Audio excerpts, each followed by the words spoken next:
Okay, so right out of my shower, I am here for making this video finally, which I think if it's not happening today, it's never happening. But right now, I am here to make this video finally. First of all, hello and welcome to Kajal's Cosmos. I am Kajal Gaiwat. So I bring so many things here apart from singing, dance, poetries, all the things that I put on my first channel. I'll put the link somewhere right here. Go and check out that channel as well. But if you are new here, first of all, welcome and thank you for coming here. This video today that is finally happening is a review of a Dan Brown book.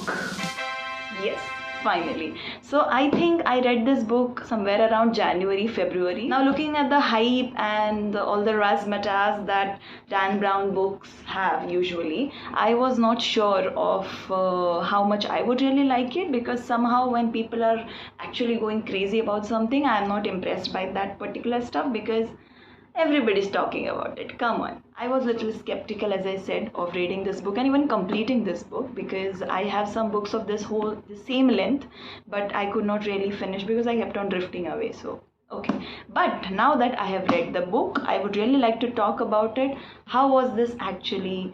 Are Dan Brown's book worth the hype?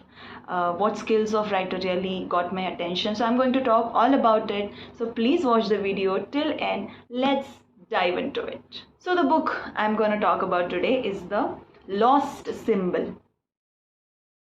Affluent vocabulary, excellent build-up, incredible wordplay, and abundant references of various fields is what makes this book and the writer stand out for me. So the vocabulary this writer possesses is beyond rich. I mean, no compromise with the choice of words he has done. Everything is so exact and no alternate words are used for anything. I mean, we when we read, we realize that there could be no better word for this thing. It's so exact that sometimes you have to actually pause on a word for a second or two to realize or to acknowledge the excellence and the brilliance of the writer. Some of the sequences had such crazy initial build up and huge suspense that I actually had my jaws dropped while reading it, and I was actually giving loud reactions while reading it. So I had to make sure I am somewhere where people are not getting disturbed by my reactions. So there were a lot of physics references in general, and Hindu references of physics as well, especially modern physics. So if you're somebody whose subject of interest is modern physics, you can actually go and read the book. One thing Dan Brown has repeatedly talked about in his whole book is the power of thoughts. So I really loved some of the sentences that I actually noted it down. Some of them are: our thoughts actually interacted with physical world whether or not we knew it, affecting the change all the way down to subatomic real. So I think after A Thousand Splendid Suns by Khalid Hosseini, this was one book which actually became unputdownable for me. Like, I kept on telling myself every time, okay, this is the last para, last para, last para. Still I kept on reading it. It was that unputdownable and irresistible. So I actually loved it. One thing I honestly feel is that why people are crazy about Dan Brown's book is he has this crazy film-like build for the scenes. Like, since there are some escape scenes in the book, and my god, I was so enjoying it. Like, I was actually into that situation. Now with excellent wordplay, whole film stands in front of your eyes when you read it, and with details. One more thing that I enjoyed is the POV of every character. I mean, a scene is described to you from one POV. POV is point of view. So from one point of view, you look at the situation in a one way, and then the same scene is described or wrote down from the perspective of other person. So you enjoy it equally while reading it from other person's POV. So some of the sentences that actually stayed with me even after I finished the book are the ones which I'll read for you.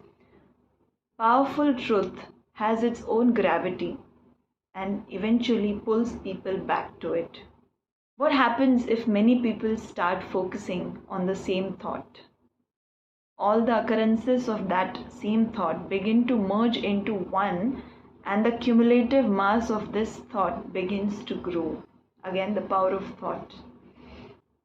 Misunderstanding a culture's symbols is a common root of prejudice. God created man in his own image, and mankind was not created inferior to God. The kingdom of God is within you.